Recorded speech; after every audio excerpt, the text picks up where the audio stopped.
Recording. Hey, how you all going? It's Jai, that Aussie metal guy, here with Crannk, and today I'm having a chat with Perceived, three-piece out of Dallas, Texas. They play a hard rock style, really cool, man. I have been having a chat with Chris, the drummer, vocalist, and we've got Charlie McBride and Kevin Crawley there. So, g'day guys. Did you want to introduce yourself as well for the audio?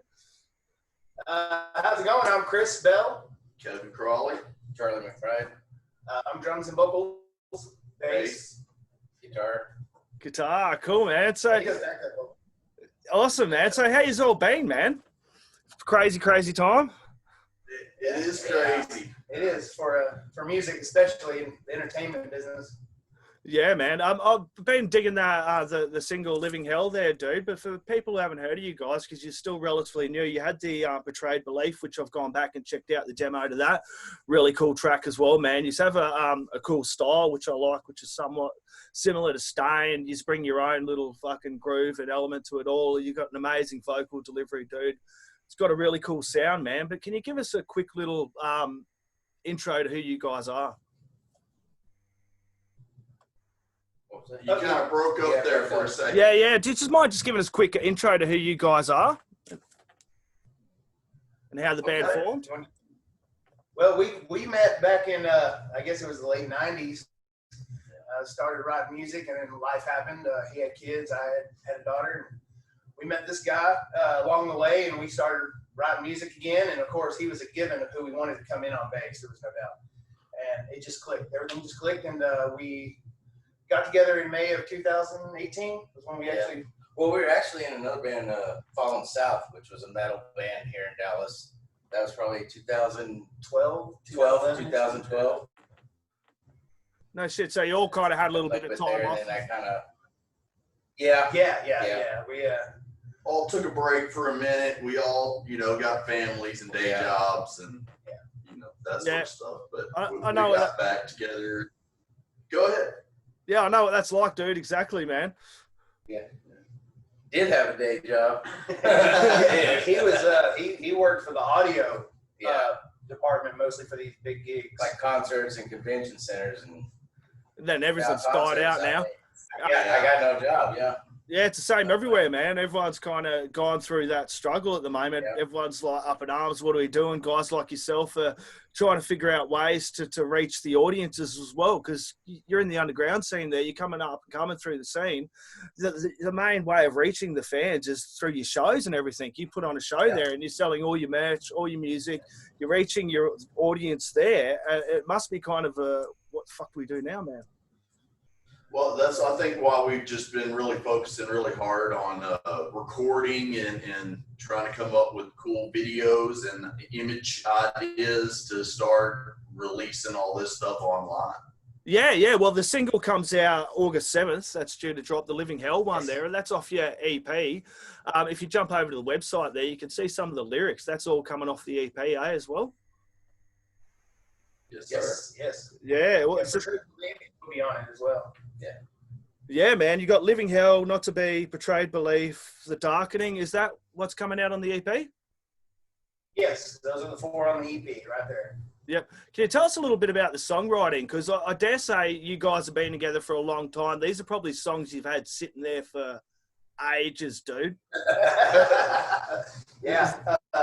Betrayed Belief in particular. That's what your old song. Yeah, it was written right around 2000, right around. Yeah. And it was one of the ones that actually survived the 20 years, that when we got in the room and played it, it still felt good and fresh. Felt right. So, but the other tracks on the EP were just pieces that we had written back in the early 2000s. They were just sitting there, never finished, just a verse or so. And then Kevin came along, and he had so much different flavor with the bass. He plays a lot different than most people do, which I think contributes a lot to our sound. Yeah.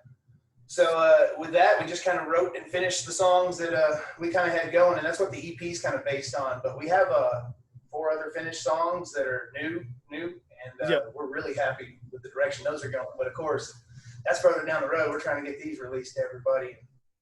Yeah. What was the now? What was the drive for you guys to get together, man? What what was the spark that got you guys together and going, hey man, let's make a serious push of this? This guy right here quit drinking. And I've been wanting to quit drinking for a long time. I had developed a really bad whiskey problem, you know. Had other problems before that. But when seeing him get better, and I've been wanting to get better, and 6 months, I guess, he was ahead of me, and I got kind of sick and decided this is my time. I had to take antibiotics, and they say don't drink with antibiotics, so I quit cold turkey. I haven't had a drink in over 2 years, and that was I think it was only a couple of weeks after not drinking that it was like, I want to play music again. I called Charlie up and said, hey man, what do you think about getting the old songs going from back in the day? Just see what happens. Just get together and jam, just have fun. That was it. Just get together and have fun. That's how this all started. Just having fun. And it's just kind of grown on its own. Yeah, man, it's a big thing when you stop drinking as well, dude. That has actually come up a few times in a few interviews over the last month for me. I spoke to another guy who got together a band as well, and he got very solid about doing what he was doing as well when he quit drinking. I'm the same, dude. I don't drink. How did you find that for a couple of years, dude, not drinking? Did you going out to mates' parties and things like that? Were you still getting invited or going to shows and things like that? That was a neat experience. Me and Kevin decided to go see a friend's band who's in a band called Entombment here in Dallas, who's a kind of a thrash metal band, and it was our first time to go to a club sober and to see how we do together, kind of, you know, each other's support. And to be honest, I had more fun that night than I've had in a long time. I had a blast. Just drinking water. I think I had a Red Bull. It was just more motivation to get this project going and see where it could make go. You know, we had all this energy that we used to spend drinking, you know, and so now we just throw it into music. Yeah, I'm the same, dude. I don't drink and I go to shows and I'm sitting there as well. Bad caffeine habit though, dude. Down at Red Bulls or whatever, man. But you're right. You go to these shows, dude, and you remember more, man. You have a great time doing it as well. So it's great for people to see as well. You can go out to these shows and have a great time and not necessarily have to fucking drink a mountain of alcohol to go out and have a great time at a metal show. And everyone at these shows is going to be as accepting as well. Right. I think that's becoming a more and more acceptable nowadays, you know, to take care of your body and take care of your health. I think that's important, you know. Yeah, especially, you know, the older we get. Yeah, dude, I'm the same. I just hit 40 as well. So can I ask about what this track Living Hell means to you guys and means for you? God, I guess the original chorus was written back when I was around 20 years old. So I was in a really not good place, dark place, drugs and such. At that time, I think I was even living with you. I'd just been kicked out of my home. It's just, you know, early 20s stuff, trying to find yourself. Yep. And it just felt like everything was falling apart. And I was trying to follow this music path that we had tried. That's where that first line kind of comes from for me. The road I'm trying to find. But yeah, that's kind of where it led from, which is everything was kind of a living hell at that time. Yeah. It would have been a kind of a cathartic experience, you know, to get these tracks out and go, okay, and that's that part of my life down. I've got that out, you know, that was from there. Now I can start laying down some tracks from here because you feel that emotion in it, man. As you said, you wrote that back when you were in your 20s, man. You can kind of feel that angst and that emotion, man, because a lot of people go through that tough stage at that time, and we all have those feelings, man. I had them myself. A lot of those tracks I read through, I was like, dude, man, yeah, that hit pretty hard, but you can feel that come from a time of hurt. It must be good to go, okay, and these are out. Let's get in and put some new material out as well. Oh yeah, we can't wait to get in the studio to start the new stuff. We've been recording this one since January of 2019. We started pre-production. We wanted to do it the right way, so we did pre-pro, and then we started tracking with Daniel Contreras, who was the guy that's in the band Entombment I was talking about. We went and saw. He was the guy that actually recorded us. Okay. And then we had that sent off to Nick Forkel of Turbid North, who mixed and mastered it for us. Which we think it turned out really good. Yeah, nice. And I'm really excited. And how long did that process take? How long did all that process take once you got real serious about that? Ooh, almost a year in total, from the start of pre-production to right now, about to release the single. It's been almost a year. Yeah, I recorded the actual drums on the album May 20th of 2019, and did the vocals May of this year, right? Yeah. So that's how far it separated apart. But Daniel lost his wife to cancer during this whole process, so there was a big pause in the middle of this for all that, for those reasons. But I think his passion for music and pushing through and it really shows. It shows. I think he captured something really, really special. Yeah, cool. And so when can you expect to drop this EP, dude? We're thinking about dropping or trying to drop the final EP in October, I think.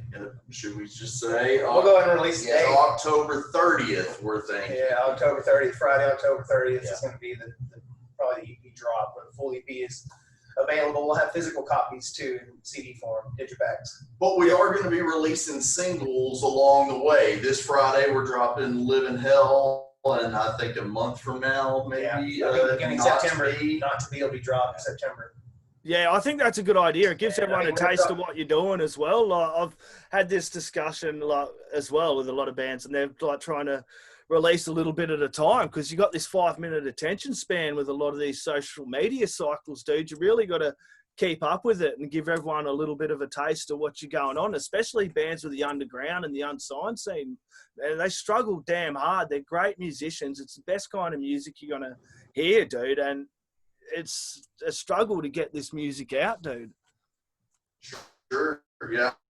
I mean, and who's buying albums? This generation, you know, that goes to YouTube Music or Apple Music, you know, they listen to a song at a time. So it just seems like singles make more sense in this day and age. Definitely. It seems like how the Beatles used to do it back in the day. They released just singles. There was no big albums till later on. But I guess the 80s, vinyl and whole albums became real popular. Yeah, well, vinyl's making a resurgence, dude. Yeah, vinyl's coming back, dude. I actually even got myself a few. Dude, that is the ultimate goal, is to have our music on a vinyl record in my hand, because that's how I started as a kid, spinning my vinyls on a little Fisher-Price record player in a closet. My parents just stuck me in a closet with a whole bunch of vinyls when I was real little, and that's kind of how I became a sponge to music. I think that's why I just can't stop playing. So yeah, this is definitely been a part of my life, my entire life. So beating on the carpet with drums, I was 2. Yeah, well, that's what I was going to ask. While we're talking about it, how did you all individually start your instruments there? Like, how did you start playing guitar and bass and drums? Let's go through here. I know he was in a band in Body. How did you kind of? Well, I started actually playing guitar, as most bass players do. I stumbled across guitar in my grandfather's garage. Played in a little band in high school and stuff, but really, truly, these guys were trying to get a band called Fallen South together, and you know, I hadn't played in a long time, and Chris just called me up and was, "Hey man, you ever think about playing bass?" Sure, why not? You know, I just went out and bought one the next day, and went over to his house, started learning the riffs, and we've been jamming ever since. Yeah, that's how I got him in there. I think these guys were born with musical instruments in their hands, though. I mean, they've just been playing since birth. So when did you start, Charlie? When did you start playing guitar? I actually thought I was going to be a professional bowler. Bowl played pool really well too. Yeah. I didn't even think about guitar, but I guess I was about 12, and I thought I'd be playing guitar or whatnot. So I got the cheapest thing out of one of those finger nut magazines. This piece of crap, you know. I didn't know how to tune it. I just strummed the damn thing. I think I learned "Come As You Are" by Nirvana, or what I thought I learned. And then I met Chris. I guess it was my freshman year, to his house, and I saw a guitar sitting there, and I was like, oh, I picked it up, you know, just to pass time, and I started playing part. of it. And then he's like, nobody play any like current rock in front of me on, I mean, I had my mom's friend played guitar, but he played a lot of 70s and stuff like that. And he started playing Nirvana. I was like, oh, wow, that's cool as shit. And I said, I got this song I was writing. And I showed him this little riff that I wrote. And he started playing that. And next day, he came back over and we're just playing with the guitar. I got, a green bucket, a life vest, a foam life vest, and a 5-gallon regular bucket. So I had a bass drum and a snare sound. And covered to a fan. And we started, a fan, one of those metal fans. Remember the oscillating fans when they were made of metal? Yeah, one of those. And that's how we started just kind of writing our own stuff. I was beating on buckets literally, and he was strumming on an acoustic guitar. That's how it all started for me and him. Perceive 0.05 when they first started, mate. Yeah. that must be really cool for you guys to be sitting on the couch now and having these stories. Like, look, man, we started all these years ago and we're back together now and we're playing. That's must be a really cool vibe and a good feel. It feels great. I couldn't imagine playing music with anyone else. These are my two best friends. We were best friends before we decided to start jamming again. We were, hey, you want to play music again? Yeah, let's just jam. And this is happening. So we're just letting it go. I'm happy. I'm just rolling with the flow, I guess. So what's it like over there? Is there any chance you guys are playing live at all this year, or is the live scene pretty well canned over there? We're really hoping. We have one show booked still. We've had 6 gigs canceled this year, 6 shows all around DFW. And we have one final show, which is our Halloween bash at O'Reilly's in October 24th, Saturday, if here we got Governor Greg Abbott, who has to let the bars back open. They've closed the bars. Yeah. Restaurants are open at 50%, but bars are closed. So. And you understand because everyone's got to stay safe, I suppose, and you kind of want to be on stage, but you don't want to get on stage or have shows booked and then have to cancel them again, because there have been like a lot of people who have been booking these shows and then having to cancel again, and you kind of understand why, but you kind of want to know where things are going as well, and you need that support, and that's what makes people supporting you guys and heading over to your website or your merch. As we're talking, I'll chuck the website up there and your Bandcamp, wherever where the best place is to get along and support you guys. But that's why people need to get along and support you guys, especially with the single releases and what you're all doing online, not just hit the like and fucking subscribe on Spotify, which is cool for check a band out or whatever, but if you like someone, support them, man. I've got a bad habit, dude. I'll shit ton of merch. Most of my money goes to merch, dude. I struggle with that. That's my bad problem, mate. That's me. My bad ones right now. I'm loving Mothership. I went and bought a bunch of their merch and all their albums. They're a band from Dallas, Texas too. A little bit bigger band. You might have heard of them. They toured the world. But yeah, I love music. I spend my money on bands constantly. That's my joy. Yep. What's the Texas scene like over there, dude? Do a lot of the bands get along and support each other? And when you are playing live, I know you can't at the moment, but when the crowds are in there, do you get much support for the underground scene, or is it like here in Australia where it's hit and a miss and you get 20 odd people to these A-grade underground bands, or what's the deal? It seems like there's a lot of different genres here in the scene here in Dallas. So we're trying to push more of a mixed genre show where you don't have it's all metal bands, or it's all, which is what people like to do, and it makes kind of a clique situation where you just get people to just like this kind of music or that kind of music. But how do you reach fans? You never know if you're going to reach someone new if you don't, kind of open the horizons a little bit. But we have played with some really great bands here in Dallas as well. That and their fans are just such great people, and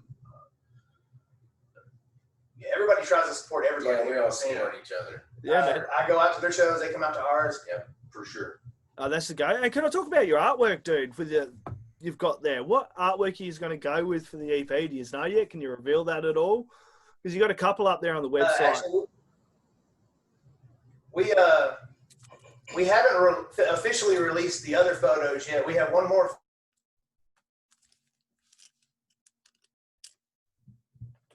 photo to get for Betrayed Belief, but he's done all the imaging. Okay. But we took this idea of a dollhouse we found on Facebook for $10, and my old lady made it up, painted it to match other pictures, made the porch to it. And then we made a family event out of it. We went out to the lake and burned it. Set it on fire and took pictures. And it was actually a lot of fun. That's the artwork. That's the artwork for Living Hell as well. That's pretty cool. Yes, So sir. that's living hell. We thought, a house, you live in it, hell, fire. We thought it'd be fun to just try to capture something in the moment. When something's burning, it's happening right then and there. When it's over, it's over. Yeah. And, how many images did you capture of it? I mean, that's just the one we picked. Yeah. There was a hundreds of pictures as that thing burned to the ground. Yeah, and we got a film clip to go along with it as well, eh? We did take a little bit of video. Yeah. Yep. And, A little bit of it. We're probably going to make a little behind the scenes of the artwork maybe later on. Something else to release. It seems with social media and especially not being able to play live shows, having content and something to release is important. Just something new every so often. So it's like, try to stay relevant, kind of, I guess, is the way to go. right. Stay fresh on people's minds. Don't forget. Don't forget, we're still here and we're wanting to play a show for y'all one day soon. Exactly. No, it's the way to do it, man. I spoke to a hard rock band, Hell's Lisa Perry from there, and she was released one film clip, one single every month this year, bar one, dude, just to give everyone a taste of what they're doing as well. So it just seems to be the way to do it, eh? Oh, man, I won't chew up too much more time, man. Anyway, dude, I've been checking out heaps of music. Have you guys been doing the same? I suppose in this time there's not much to do but fucking work, make music, and you getting much time to check out any new music at all that's getting around? Oh, he's the new music guy. Yeah. What new music? I've been listening to Mothership right now. Stellar Circuits. Stellar Circuits is a cool little band out of North Carolina. That we actually got a chance to play with when they came through Dallas back in November. Really good band, really cool dudes.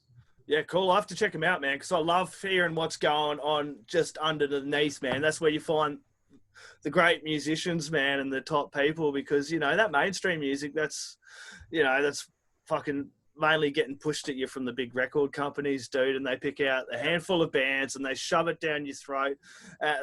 You got to scratch just beneath the surface to get the really good music, man. So that's why I like asking about it as well. That's true. There's so many bands now. It's like finding a needle in a haystack, it seems like sometimes. But that's all this guy here does is go. He scours the internet, looks for good bands, and supports, underground bands, unsigned bands, and shows them love, spreads their music around, shares it. That's the band I was talking about, Stellar Circuits. They actually turned me on to Carnival, which I've never heard of. Are you a fan of Carnival? Yeah, Carnival are good, man. Carnival are good, man. I'm waiting for the new album. I'm waiting for the new album. Yeah, but that's one of their biggest influences. So you can hear a lot of that in their music. So yeah, you would have heard Birds of Tokyo and stuff like that as well. They're really good. Yeah, man. And Psychroptic are back here. They're huge, man. They're tech death from Tassie, dude. Fucking heavy, man. It's like everything, man. There's so many great bands. The Brummelin, this one I'm repping, Battlegrave, dude. They're hot, like killer thrash from Victoria. It's crazy, the scene, man. You just go steer off that little fucking beaten path a bit and go check out some of the music from the underground, like Perceived and what you've got coming out with the new single Living Hell August 7th, and you're going to be blown away by the talent and the quality. And you're decent guys. When you are playing live shows, you're sitting there at the merch stand saying g'day to the fans, not drinking beers with them, but you'll have a water or a Red Bull or a Coke or whatever, or a fucking, smoke or whatever. But shit, dude. Everybody have a good time. Do you. Do your thing. Do you. We're all about that. We're not worried. We ain't judging nobody. No. I did that for me. Exactly, man. Okay, guys, we're going to sign out here before my net fucking goes on us again. Before I do, last words from all you guys, man, and shout-outs and thank yous, whatever you like, dude. I guess I'd just like to thank, Daniel and Nick for helping us get this record put together to where we can get it released. And, of course, this guy for doing awesome art. I'd like to thank you for being our first interview. Yeah. Thanks, man. This is very cool, man. Cool. Very cool. It's a lot of fun. I got to tell my story. No worries. Did you want to finish off, man? You got something to say there, Charlie? Or? Our single drops August 7th on all major streaming platforms, Spotify, Amazon, all those. You can download it for free from our website at perceivedband.com. We're on Facebook, Instagram, everywhere under Perceived Band. Just find us, follow us. support local music. Yeah, you can download it for free, but jump over and buy it too when it comes out, because that's what it's about. It's about supporting the scene so you guys can keep rocking hard, man, and keep it out that fucking good music. Cheers, guys. Massive good day from Australia. Horns up. Can't wait till that single drops. Take it easy, and we'll chat soon, man. When the EP drops out, we'll fucking chat again. Sounds great, man. Sounds great. Killer, guys. Horns up.